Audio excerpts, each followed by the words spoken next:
Mama, ito ay akin lang, pag-ibig nila.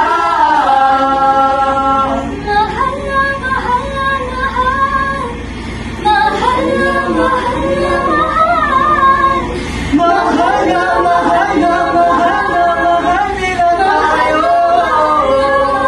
sa pangako naman natin, pamamahal ay laging ibigin. Sa pagmamahal ay di lalaban, Sa pamamahal ay di lalaban.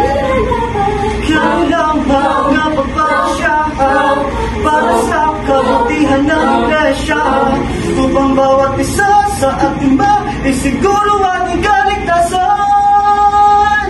Pagkaugnayan natin sa nakakaala sa atin, ugnayan natin sa Diyos na lumalang sa atin.